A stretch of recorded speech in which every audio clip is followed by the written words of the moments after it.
నమస్తే, నా పేరు Vishnukumar. Welcome to Telugu journalist channel. మీరందరూ కూడా తెలుగు జర్నలిస్ట్ ఛానల్ని సబ్స్క్రైబ్ చేసుకోండి. మీకు ఈ వీడియో నచ్చితే కంపల్సరీగా లైక్ చేయండి. పివి సింధుకి సంబంధించి కాస్ట్యూమ్స్కి సంబంధించి తలెత్తినటువంటి వివాదం గురించి మనం ఈ వీడియోలో చెప్పుకోబోతున్నాము. మనకిప్పుడు ఫ్రాన్స్ రాజధాని ప్యారిస్లో అంగరంగ వైభవంగా ఒలింపిక్స్ స్టార్ట్ అయినాయి, ఒలింపిక్స్ జరుగుతున్నాయి. దీంట్లో మన వాళ్ళు కూడా పాల్గొన్నారు, భారీగా వెళ్ళారు అక్కడికి. వాళ్ళందరూ కూడా విజయం సాధించాలని చెప్పి మనం కూడా కోరుకుందాం. మనకు ఎక్కువ పథకాలు వస్తే అదొక గ్రేట్ మనకు కూడా, భారతదేశానికి. ఇంత ప్రజాస్వామ్య దేశంలో మనకి దేశ ప్రతిష్ట కూడా నిలబడుతుంది కాబట్టి కంపల్సరీగా రావాలని చెప్పేసి మనం అందరం కూడా కోరుకుందాం. ఎంతో గ్రాండ్గా మొదలైనటువంటి ఈ ప్యారిస్ ఒలింపిక్స్లో ప్రారంభ వేడుకలో మన తెలుగు అమ్మాయి అయినటువంటి PV Sindhu, Indian star shuttler PV Sindhu flag బేరర్గా భారత జాతీయ జెండాను పట్టుకొని ముందుకు నడిచింది. మన అథ్లెట్ బృందానికి ఆమె నాయకత్వం వహించింది. ఈ అపురూపమైన దృశ్యాన్ని చూసి ప్రతి ఒక్కళ్ళు కూడా, భారతీయులందరూ కూడా పులకించిపోయారు. అయితే ఒలింపిక్స్ ప్రారంభ వేడుకల్లో పాల్గొనడానికి ముందు ఆమె ఇండియన్ అథ్లెట్కి ఇచ్చినటువంటి డ్రెస్ కోడ్తో ఆమె కొన్ని ఫోటోల్ని సోషల్ మీడియాలో షేర్ చేసింది. ఆ చీర మీద ఇప్పుడు పివి సింధు ధరించినటువంటి చీర మీద కాంట్రవర్సీ అనేది నడుస్తుంది. ఇదేం డ్రెస్సు, దేశం పరుగు పోతుంది, పరుగు పోయింది కూడా అని నెటిజన్లు మండిపడుతున్నారు. ఇంతకంటే ఇంకా మంచి డ్రెస్సులు ఏం చీరలు కానీ ముంబై స్ట్రీట్స్లో 100-200కే దొరుకుతాయి. ఒలింపిక్ లాంటి ప్రతిష్టాత్మక పోటీలలో పాల్గొంటున్నప్పుడు ఇలాంటి చీరలు వేసుకొని, ఇలాంటి చీరలు డ్రెస్ కోడ్ ఇవ్వడం వల్ల మన భారత్ పరుగు పోతుందని చెప్పేసి, అసలు ఈ డిజైన్ చేసిన వాళ్ళు ఎవరు అని చెప్పేసి దాని మీద విమర్శలు అయితే వస్తున్నాయి.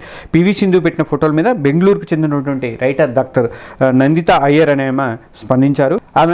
ఆమె ఏమంటారంటే, ఇది ఎవరు డిజైన్ చేశారంటే తరుణ తహిలియాని అనే అతను డిజైన్ చేశాడు. వీళ్ళిద్దరు కలిసి డిజైన్ చేశారు. యాక్చువల్గా ఈ డిజైన్ చేసిన ఇవి యూనిఫామ్స్ కంటే కూడా దారుణంగా ఉన్నాయి. 200 పెడితే ముంబైలో ఇంతకంటే మంచి చీరలు అమ్ముతారు.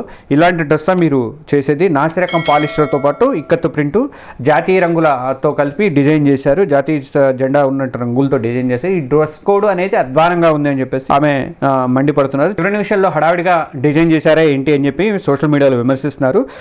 ఈ చీర కట్టుకున్నటువంటి పివి సింధు మీద మాకు ఎటువంటి ఇదేం లేదు, మేమేం అగౌరవపరచట్లేదు, కానీ డిజైన్ గురించే మేము మాట్లాడుతున్నామని చెప్పేసి నందిత పోస్ట్ పెట్టారు. దీని మీద మిగతా నెటిజన్లు కూడా బాగా రియాక్ట్ అవుతున్నారు. ఒక సింధుయే కాదు, జంటు ప్లేయర్స్ వేసుకున్నటువంటి కుర్తా పైజామా డిజైన్ మీద కూడా విమర్శలు అనేవి భారీగా వచ్చినాయి. ఇంత దారుణంగా డిజైన్ చేస్తారని చెప్పేసి నెటిజన్లందరూ కూడా మండిపడుతున్నారు. మన సంస్కృతి సాంప్రదాయాన్ని అక్కడ ప్రతిబింబించాల్సింది పోయి, భారతీయ సంస్కృతి సాంప్రదాయాన్ని ప్రతిబింబించాల్సినటువంటి డ్రెస్ని తీసుకుపోయి ఇలా చేశారేంటి అని చెప్పేసి ఆ డ్రెస్ కోడ్కి సంబంధించినటువంటి వీళ్ళు ఎవరు చేశారంటే, ఈ డ్రెస్ కోడ్ని ఈ ముంబైకి చెందినటువంటి ప్రముఖ ఫ్యాషన్ డిజైనర్ తరుణ తహిలియానీని డిజైన్ చేశారు. తహిలియానీ అనే ఫ్యాషన్ డిజైన్ అక్కడ స్టూడియోని నిర్వహిస్తున్నారు. వీళ్ళు ప్రముఖులకి బట్టలు, తర్వాత పెద్ద పెద్ద హోటల్స్లో ఇంటీరియర్ డిజైన్స్ కూడా వీళ్ళు చేస్తుంటారు. నిజంగా భారతీయులు వేసుకున్నటువంటి ఈ డ్రెస్సులు బాగోలేదా అనేది మీరు ఒకసారి మీ ఒపీనియన్ని కామెంట్ ద్వారా తెలియజేయండి. దీని మీద అయితే వివాదాస్పదం అయితే నడుస్తుంది. మీకు నచ్చితే, ఈ వీడియో నచ్చితే లైక్ చేయండి. అలాగే మీ ఫ్రెండ్స్కి వాళ్ళకి కూడా షేర్ చేయండి. అలాగే ఎక్కువ మంది షేర్ చేయడం వల్ల, తెలుగు జర్నలిస్ట్ ఛానల్ని ఎక్కువ మంది షేర్ చేయడం వల్ల నాకు బెనిఫిట్గా ఉంటుంది. Thank you.